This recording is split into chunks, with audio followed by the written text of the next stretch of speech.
gracias. En primer lugar agradezco la invitación a Gonzalo y a José Antonio para poder participar aquí.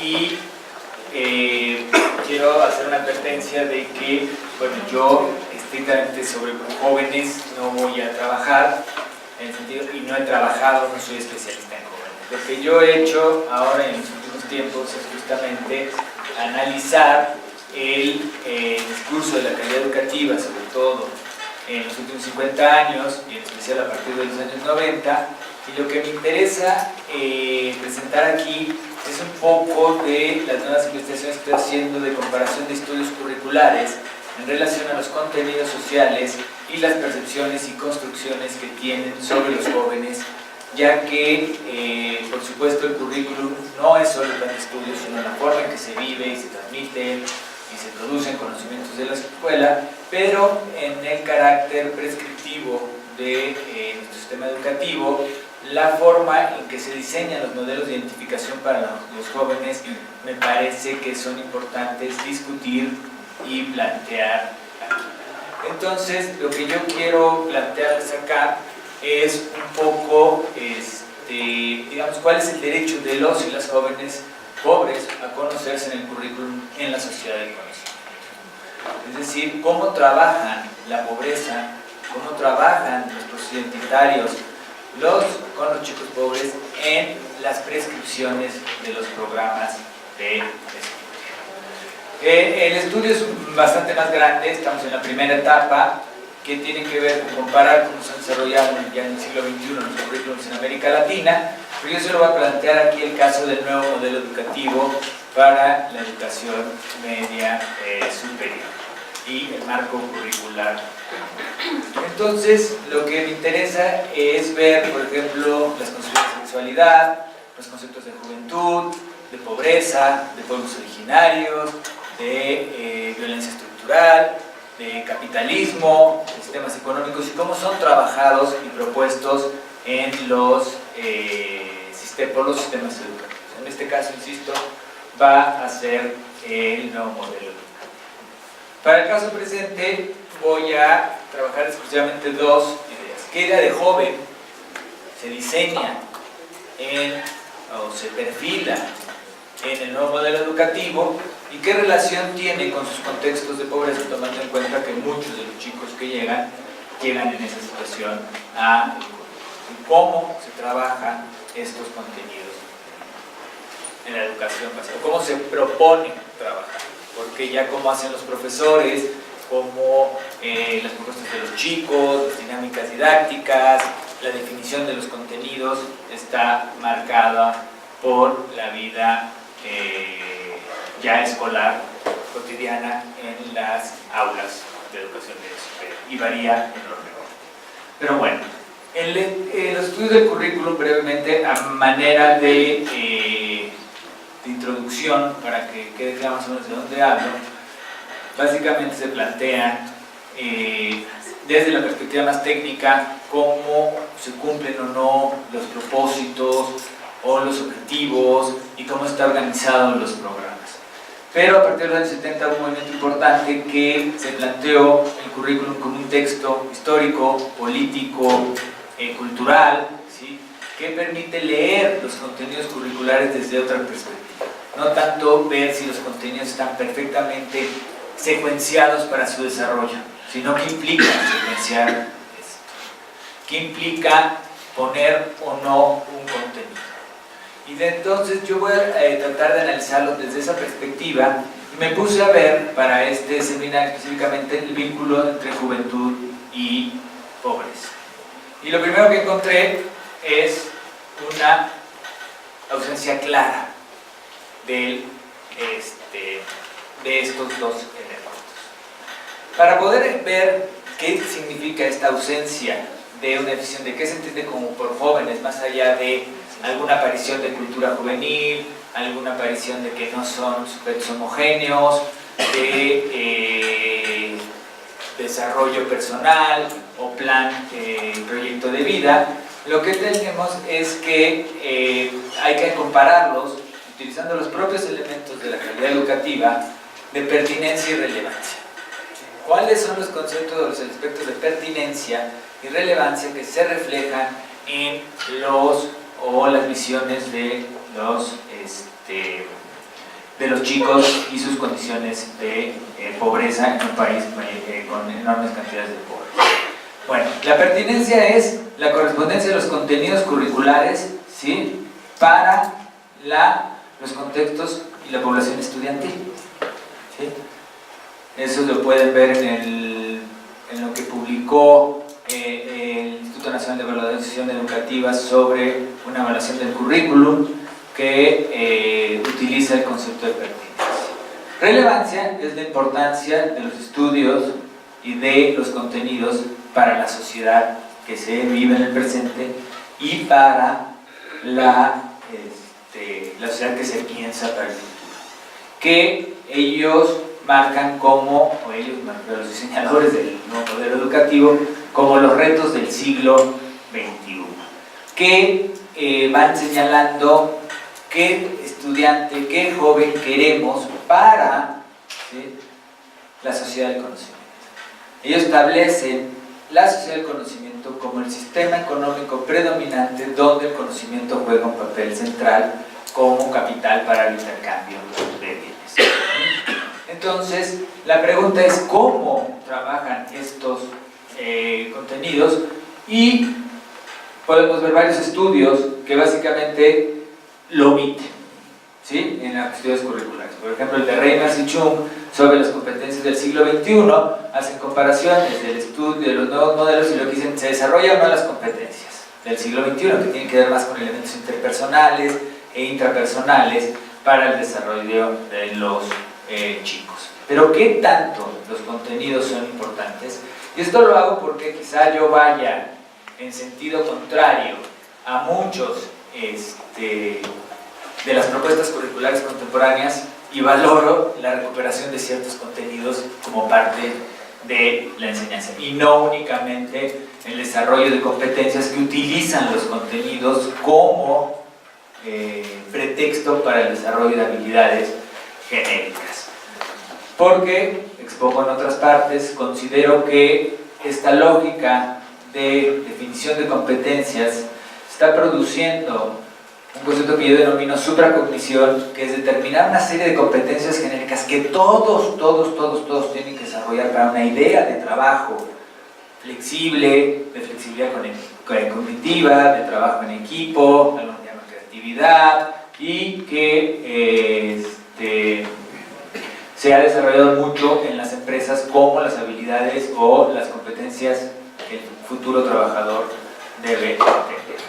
Entonces, tomando en cuenta estos aspectos, lo que quiero exponer aquí brevemente es cómo los contenidos curriculares, especialmente de ciencias sociales, ¿sí?, los jóvenes no tienen derecho a conocerse en su propia condición de pobreza. Y no es que no se conozcan, quede claro esa diferencia, que no sepan, sino que se les niega su propia realidad como contenido de análisis desde diferentes perspectivas sociológicas, antropológicas, históricas, ¿sí?, que permitan ubicarse en un tiempo, en un espacio histórico particular, que les permita luchar contra ciertas condiciones de marginación en las que se encuentran. Desde esta perspectiva son pocos los estudios, ¿sí? Hay algunos en Brasil, tan dramática situación de Brasil a partir de ayer, pero de todas maneras hay mucha gente que está luchando desde otra perspectiva de Brasil, hay que tomarlo en cuenta, sobre cómo trabajar con las condiciones de pobreza, no como un obstáculo al aprendizaje, sino como realidades que merecen ser trabajadas desde el conocimiento científico con las potencialidades y las condiciones de cada centro.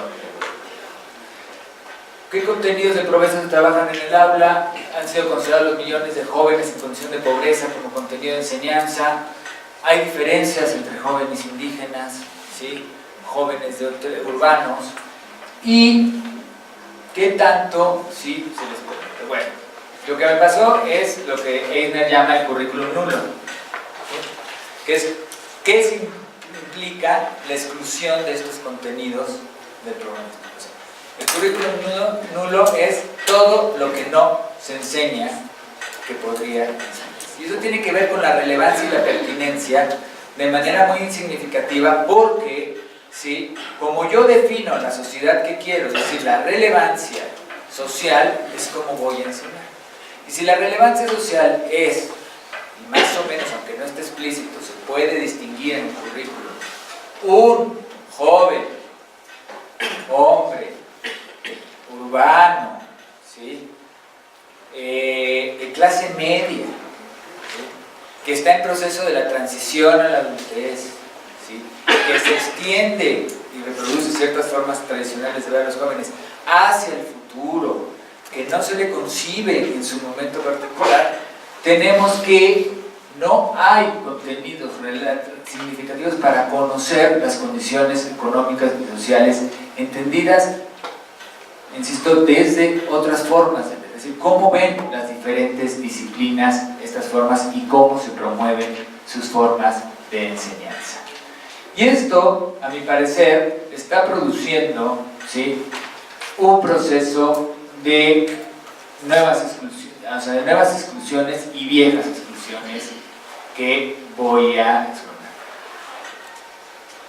También hay que reconocer que el currículum empieza a incluir, por lo menos en sus fundamentos, el currículum, como ustedes saben, el programa de estudio y la suma de todos los programas son 850 páginas, ¿sí?, es larguísimo y cada vez hay más y más puntualizaciones para el profesor, ¿sí?, reduciendo cada vez más su posibilidad de autonomía real en las aulas. Pero bueno, más allá de lo que pasa el profesor, estas nuevas inclusiones sí hay pequeñas menciones a que los jóvenes no son homogéneos, a que hay que responder a los conceptos de equidad y hay que responder también y reconocer y tolerar las diferentes orientaciones sexuales. O sea, sí hay menciones. Que cuando se llevan a los contenidos, ¿sí?, básicos que tienen que saber los estudiantes, no se incluyan, bueno, eso puede ser un problema técnico o no, pero hay un proceso de, por lo menos, mencionar ciertas cosas. Pero, ¿sí?, hay producciones de nuevas inclusiones y nuevas inclusiones en el sentido de lo que quiero mencionar a continuación. Algunas ya las he mencionado, que son las viejas exclusiones, ¿sí?, que son las concepciones, se pone un baremo de lo que es el joven, ¿sí?, en el que no están todos. Entonces se produce una sensación o un proceso de déficit permanente de todos aquellos que no cumplan ese elemento. Y hablo de procesos identitarios o de visiones de modelos de identificación que se prescriben para los chicos. Ya lo que suceda con el modelo o lo que suceda en el aula es otra historia. Pero está de manera muy notable cómo no hay modificación de esta idea. ¿Sí? Bueno, ya me quedan 5 minutos y no soy tan ordenado como Emilio. La lama. Pero bueno, pero rápido. Estas discusiones se reproducen, sigue habiendo un modelo único, homogéneo, de joven al que se tiene que desarrollar.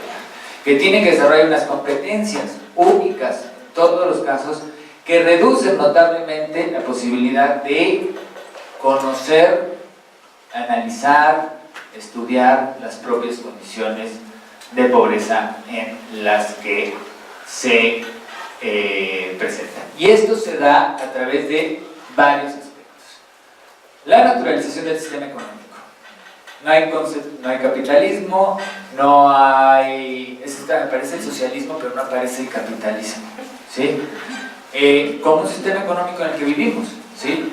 Apenas se menciona la sociedad de consumo u otro tipo de conceptos que pudieran analizar, pero se naturalizan, entonces se forma y se crea o se propone formar, producir estudiantes que sean capaces de superar su condición de marginación con base en el desarrollo de competencias que le permitirán incluirse al mercado laboral. Está claro que la equidad en la educación también depende de lo que se pueda ofrecer afuera, ¿no? Si salen con estas competencias y no hay trabajo, las condiciones de desigualdad se van a seguir reproduciendo y la escuela no va a poder enfrentarlas. Otro elemento importante que yo creo que hay que discutir y quizá también vaya en sentido contrario, ¿sí?, es que estamos ya muy naturalizados con el discurso de desigualdad y que el programa propone cómo analizar. Pero no es que no exista desigualdad, ni mucho menos. Lo que digo es que plantearse solo el problema de la desigualdad y la equidad, olvidando discursos sobre igualdad, eliminando los derechos sociales, ¿sí? Incluso es muy claro cómo dice, puede buscarse en seguridad financiera, sí, tener derechos sociales o ser emprendedor y empezar a ahorrar para el futuro. No hay una discusión sobre los derechos sociales, las condiciones de igualdad en salud, las necesidades de vivienda, de ponerlo, todo lo que acaba de exponer Emilio, ponerlo en claro, discutirlo con los jóvenes, ¿sí? ¿Cuáles son las condiciones en las que están creciendo? Está produciendo una especie de lo que yo llamo inclusión diferencial.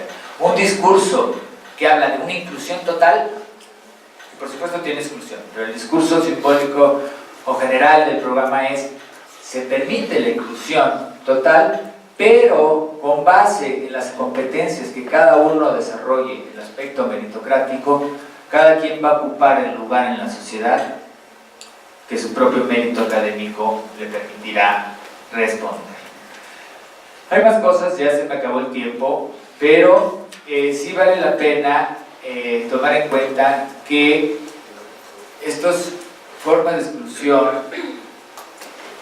de los contenidos propios de las realidades de los chicos está produciendo y despolitizando o queriendo eliminar las condiciones de, ¿cómo decirlo?, está promoviendo ciudadanos muy despolitizados con las cuestiones de desarrollo de competencias, que si uno ve las competencias ciudadanas con las competencias laborales son casi las mismas, ¿sí?, pero donde no hay contenidos que les permitan enfrentar a los chicos sus propias condiciones. O sea, no estoy diciendo que por trabajar la pobreza va a lograr emanciparse, pero sí creo que hay que estudiar las cuestiones de clase, de género, de espacio, ¿sí?, de distribución de la riqueza, de la pobreza como un elemento y contenido que produce significados, que produce conocimientos y que son tradicionalmente excluidos de la escuela. Para cerrar, entonces, lo que yo sé es que el nuevo modelo educativo, que es continuidad no solo de la reforma integral de la educación media superior, sino que viene de reformas curriculares que podemos ubicar en los años 90 o 80 en ámbitos internacionales, en donde se va vaciando de contenidos significativos a la formación de los chicos y que estos no favorecen un desarrollo de conocimiento de las condiciones sociales en las que ellos mismos se encuentran. Insisto, no significa que ellos las ignoren, sino de que puedan conocer diferentes discursos sobre educación, sobre trabajo, sobre históricos, donde los jóvenes no son objeto de análisis por parte de los chicos. Es decir, se promueve la enseñanza a partir de contextos, pero se excluye al propio sujeto del análisis curricular y del análisis de contenidos en las áreas de ciencias sociales. Y si no, vean los currículos de historia a lo largo de los siglos, iba a decir, pero sí, bueno, por lo menos 1867, ¿sí?, que los jóvenes no pertenecen a la historia.